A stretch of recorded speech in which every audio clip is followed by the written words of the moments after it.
Welcome to Antino2 Reviews with your host, Antino2.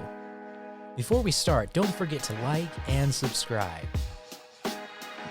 Welcome back to my journey of finding hits and misses in my record collection. Every week I will be pulling a record out of my collection and reviewing it. Stay tuned to see what record I review this week. This week I will be reviewing Led Zeppelin 2. Led Zeppelin 2 is the second studio album by the English rock band Led Zeppelin, released on the 22nd of October in 1969 in the United States. Recording sessions for the album took place at several locations in both the United Kingdom and North America from January to August 1969. The album's production was credited to the band's lead guitarist and songwriter Jimmy Page, and it was also Led Zeppelin's first album on which Eddie Kramer served as engineer. The album exhibited the band's evolving musical style of blues-derived material and their guitar riff-based sound. It has been described as the band's heaviest album. 6 of the 9 songs were written by the band, while the other 3 were reinterpretations of Chicago blues songs by Willie Dixon and Howlin' Wolf. Led Zeppelin 2 was a commercial success and was the band's first album to reach number 1 on charts in the UK and the US. The album's cover designer, David Juniper, was nominated for a Grammy Award for Best Recording Package in 1970. On the 15th of November 1999, the album was certified 12 times platinum by the Recording Industry Association of America, for sales passing 12 million copies. Since its release, various writers and music critics have regularly cited Led Zeppelin 2 as one of the greatest and most influential albums of all time.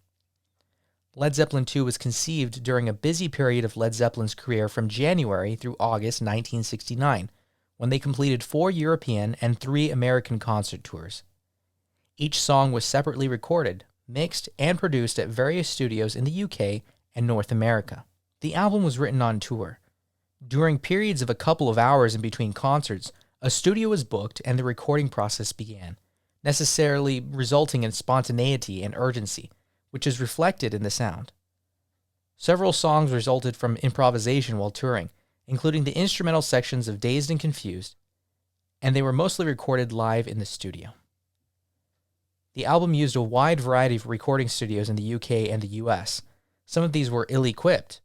One studio in Vancouver, credited as a hut, had an 8-track setup without even proper headphone facilities. A more favorable setup was Mystic Studios in Hollywood, Los Angeles, with Chris Houston engineering. Lead singer Robert Plant later complained that the writing, recording, and mixing sessions were done in many different locations, and criticized the writing and recording process.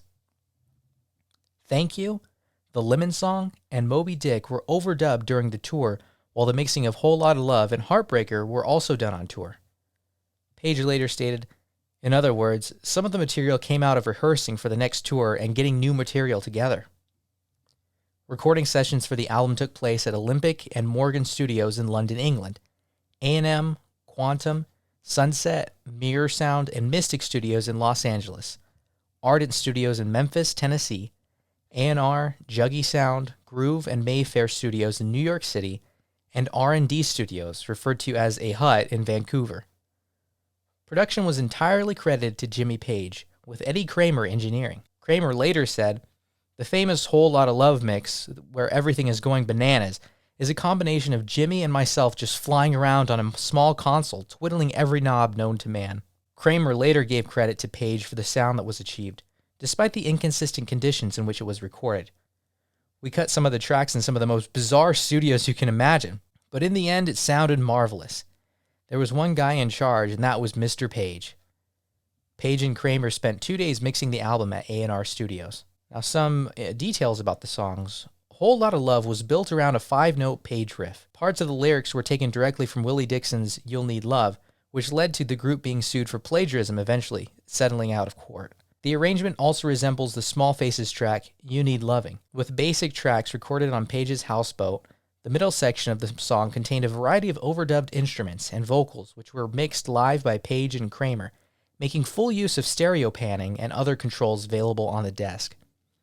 The song was edited down to a single in the US, where it became a top 5 hit. Led Zeppelin performed Whole Lotta Love at every gig from June 1969 onwards. It It was the closing number of their live shows between 1970 and 1973, often extended to incorporate a rock and roll medley towards the end of the set. It was the last song the group ever performed live with Bonham on July 7th, 1980. Whole Lotta Love has since been critically praised as one of the definitive heavy metal tracks, though the group have never considered themselves to fit that specific style. What Is and What Should Never Be was primarily written by Plant. It features a variety of dynamics during the track, along with flanged vocals and wide pan stereo guitars. The Lemon Song was a rearrangement of Howlin' Wolf's Killing Floor, which had become a regular part of the group's live show during 1969. Thank You was written by Plant as a love song to his wife, Maureen. Page played 12-string guitar and Jones played Hammond organ on the track. On side 2 of the record, Heartbreaker was mostly written by Page as a showcase for his guitar skills, including an unaccompanied solo in the middle of the song. It quickly became a live favorite, being performed regularly from October 1969 onwards and throughout the group's career. Ramble On was written by Plant. The lyrics were inspired by J.R.R. Tolkien, and similar themes appeared in subsequent Led Zeppelin albums. The track made good use of dynamics, moving from a quiet acoustic guitar in the opening to a variety of overdubbed electric guitars toward the end. It was never performed live by Led Zeppelin during their main career, but Plant has performed the song regularly on solo tours, and it was part of Page and Plant's live set in the mid-1990s. It was finally performed live for the first time by Led Zeppelin in 2007. Moby Dick was designed as a showcase for Bonham's drum solo. It features a variety of drums and percussive instruments played with bare hands as well as drumsticks. It was a regular part of Led Zeppelin's live show, developing to include additional percussion and electronic drums. Bring It On Home was a cover of a Willie Dixon song originally performed by Sonny Boy Williamson II. Led Zeppelin's arrangement includes a faster middle section in addition to the straightforward blues structure of the original. It was played live regularly throughout late 1969 and 1970. So what are my thoughts on this album? Well, if you'd ever learned to play guitar, most likely you've tried playing a riff from one of these songs. Heartbreaker is probably one of the songs I tried learning when I first learned guitar, and to this day I still have trouble playing it. It is funny though, because on the Lemon Song, I was listening to it and I was like, this has it draws a lot of inspiration from a lot of older blues songs. And through some research, I found that they also were sued for this, but they ended up settling out of court for $45,000 to Howlin' Wolf. If you haven't listened to this album, listen to it, because you probably have heard at least one or two of these songs. And if you really want to get the full effect of the song Moby Dick, you should watch The Song Remains the Same, which is a concert done by Led Zeppelin where you can see the full skill of John Bonham. I think it's about 11-minute drum solo. Of all these songs, I think Bring It On Home may have been the one I least listened to. And I really enjoy that song, especially with the harmonica in the beginning. I would definitely give that a listen, if anything. After listening to this album, there's a lot of powerful guitar, bass, drums, and singing with Robert Plant. I mean, this is such a dynamic album that's influenced so much rock and roll for the time. Seeing as it started in 1969, you can see through the 70s how a lot of bands took what they did and even pushed it farther. And there's a band called Greta Van Fleet, which basically rips off everything that Led Zeppelin does. So if you've listened to them and you haven't listened to Led Zeppelin, definitely go back and listen to this album because it is worth a listen.